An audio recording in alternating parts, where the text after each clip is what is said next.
Madame la ministre, je peux me permettre de vous inviter à rejoindre le pupitre.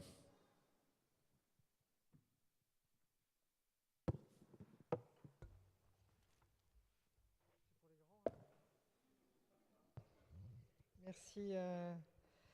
Merci. Je m'associe aux remerciements parce que ce colloque était parfaitement organisé. Messieurs les ministres, monsieur le ministre Anicet Le Pors, monsieur le directeur général, mesdames et messieurs, permettez-moi donc de vous remercier d'être restés jusqu'à la fin de la journée parce que c'était riche et dense.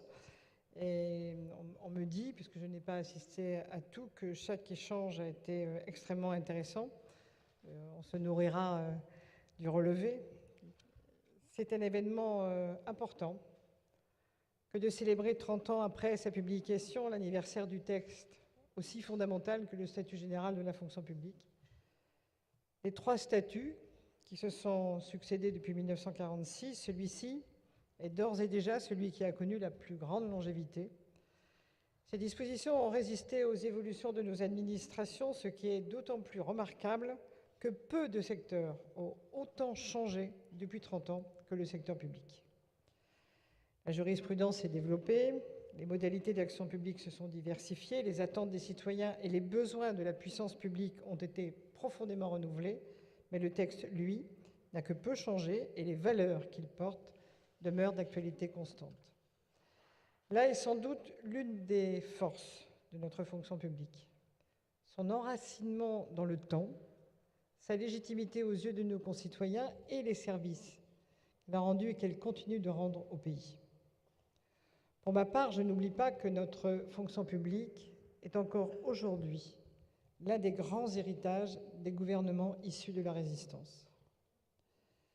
La France, à cette époque, a pu compter sur l'État et ses agents pour conduire la reconstruction du pays et relever des défis immenses dont à peine aujourd'hui nous pouvons imaginer l'ampleur.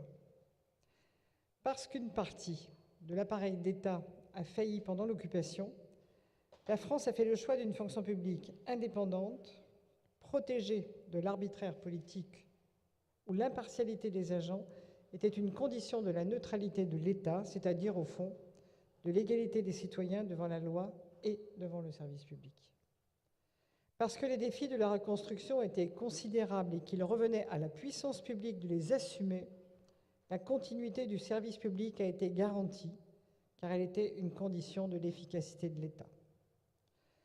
La responsabilité des agents et la probité ont également été consacrés par les textes au nom des obligations spécifiques qui incombent à ceux qui assument des missions de service public et en exercent les prérogatives.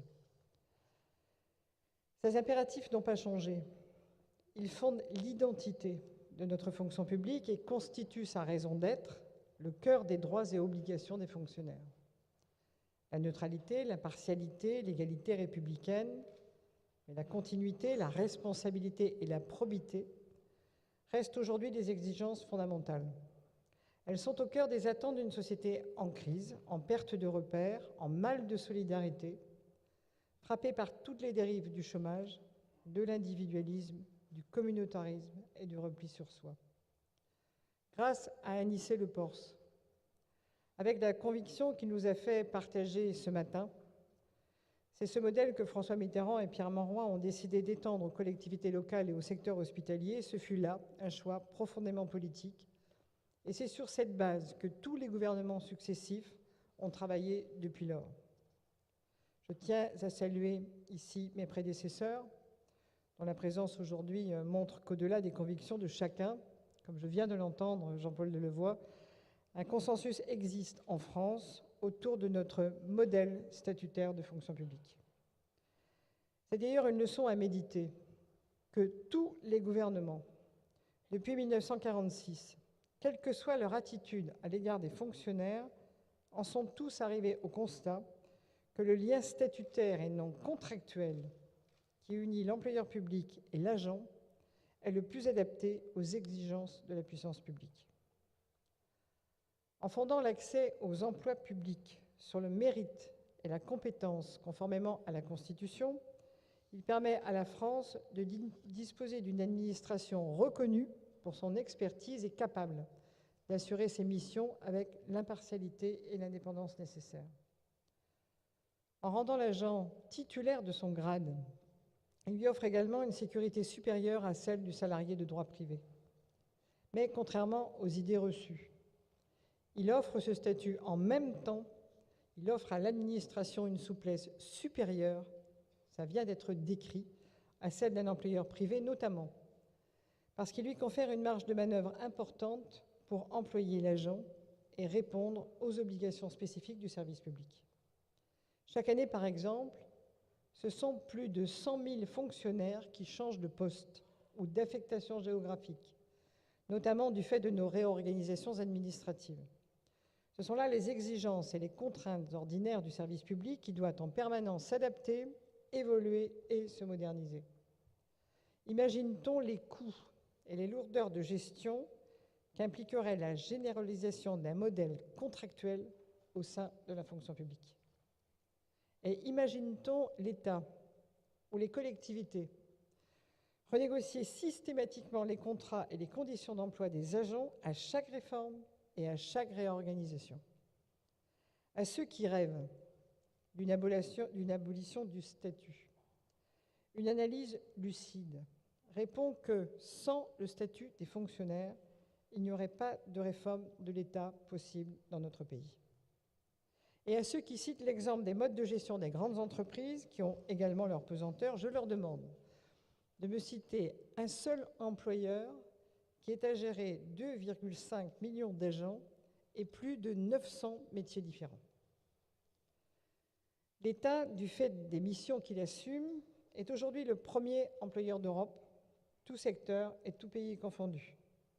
Et l'avenir de l'État, comme celui des collectivités, ne peut s'envisager sérieusement en dehors d'un mode de gestion qui soit adapté et non seulement à l'ampleur des services publics que nous devons gérer, mais aussi à leur permanente et nécessaire évolution. Ce constat qui transcende les clivages partisans ne doit évidemment pas être un prétexte à l'inaction, et les intervenants ont tous souligné, me dit-on, les contraintes et les équilibres auxquels il faut constamment veiller quand on est ministre de la fonction publique. Une vigilance de chaque instant est nécessaire pour lutter contre certaines tendances naturelles de nos administrations. Je pense à la multiplication des corps, des statuts d'emploi, des régimes indemnitaires ou des pratiques de gestion qui répondent souvent à des besoins légitimes mais qui se traduisent toujours à la fin par des conséquences négatives pour les agents. Rigidification des carrières, frein à la mobilité, accroissement des coûts de gestion. Face à cette situation, le statut, autrement dit la fonction publique de carrière, n'a d'avenir que dans la conciliation permanente entre l'adaptation aux besoins du service et la prise en compte des aspirations des agents. Au cœur de tous ces équilibres, il y a d'abord celui entre les droits des fonctionnaires et les obligations qui fondent la spécificité de leur statut. C'est le cœur de la loi de 1983 et c'est par là que le gouvernement a choisi de commencer. Je présenterai mercredi prochain au Conseil des ministres un projet de loi relatif à la déontologie et aux droits et obligations des fonctionnaires. Ce texte revisite et complète de nombreux aspects de la loi du 13 juillet 1983.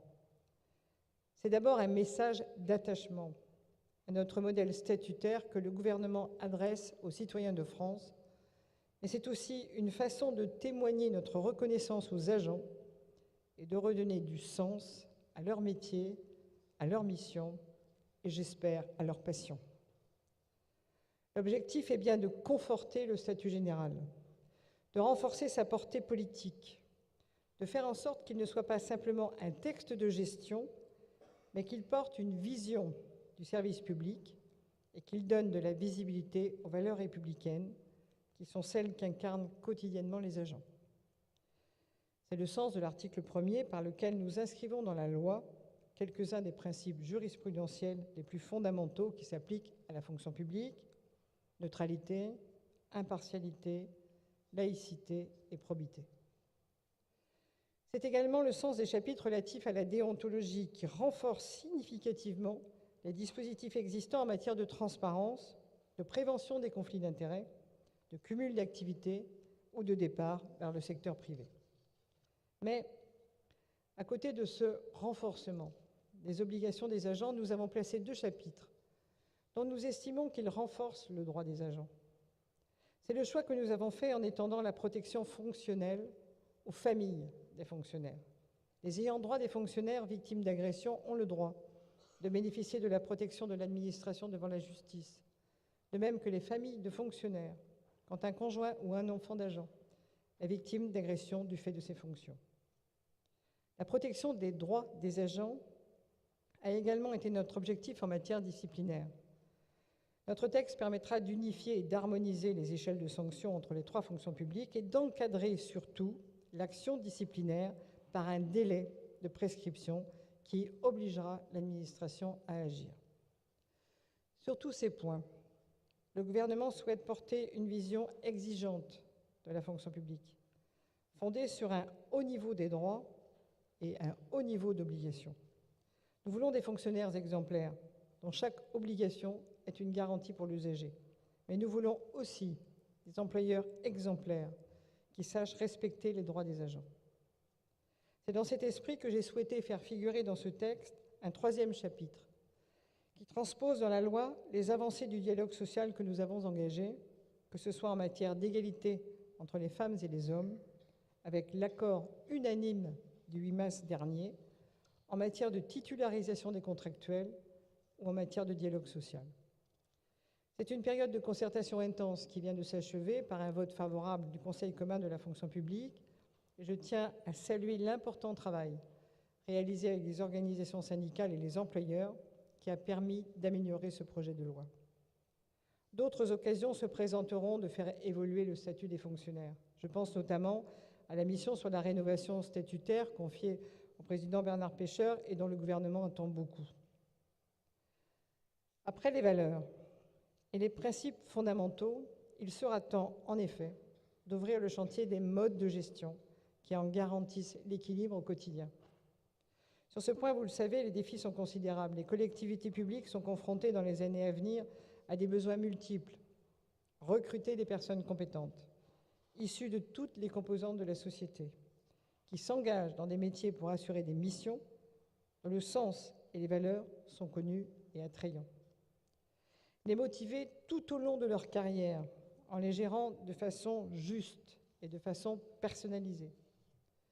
Diversifier leur parcours professionnel grâce à une mobilité accrue, y compris externe, pour anticiper les besoins en évolution constante de la population et enrichir les compétences des agents. Tout ceci supposera de rénover l'architecture statutaire de notre fonction publique et de faire évoluer les cadres de gestion pour adapter les qualifications aux besoins du service, favoriser les mobilités, permettre une meilleure prise en compte des aspirations individuelles, récompenser les mérites, simplifier les procédures. L'objectif doit être de permettre à la fois d'améliorer les perspectives de carrière des agents et de moderniser les règles et les pratiques de gestion. C'est un enjeu d'efficacité pour nos administrations, mais aussi d'attractivité pour notre fonction publique. Cela demandera évidemment de l'imagination et de la volonté, mais j'ai confiance dans la qualité de notre dialogue social et dans notre capacité à faire prévaloir collectivement des solutions intelligentes et partagées. L'enjeu est de taille. Et la réforme attendue par des agents qui manifestent une aspiration à des métiers plus variés et plus enrichissants, ainsi qu'à une meilleure reconnaissance de leur travail et de leurs aspirations.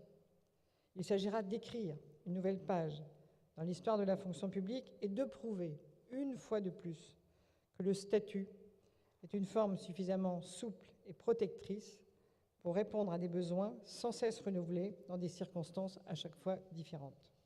30 ans après la loi, le PORS, et 67 ans après le premier statut général de 1946, c'est le plus bel hommage que nous puissions rendre aux auteurs de ces textes fondamentaux que de retrouver dans un monde qui a tant changé un peu de l'esprit pionnier et novateur qui fut le leur lorsqu'ils durent concevoir presque de toutes pièces l'une des constructions juridiques les plus ambitieuses de notre droit.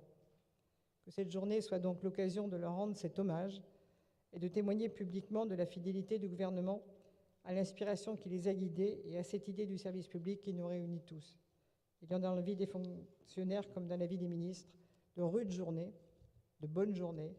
Mais il y a aussi dans notre vie commune de belles journées. Monsieur Anicet Le Pors, Monsieur Jean-Paul Delevoye, merci, ce fut une belle journée.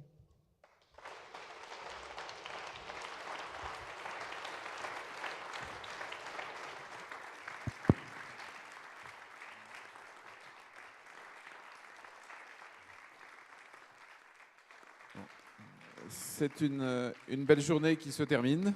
Donc vous trouverez très rapidement sur le site fonctionpublique.gouv.fr les actes du colloque. Je vous précise que durant toute la journée, les agents de la Direction générale de l'administration de la fonction publique ont pu suivre en streaming sur leur ordinateur, s'ils avaient le temps de le faire à côté de leur travail, ont pu suivre en direct donc la totalité de ce colloque, ce qui est aussi une innovation pour nous et l'utilisation des nouveaux modes de communication que j'évoquais ce matin. Donc merci Madame la Ministre, merci Messieurs les ministres d'avoir pu participer à ce colloque et merci à vous tous pour votre participation et à bientôt. Merci.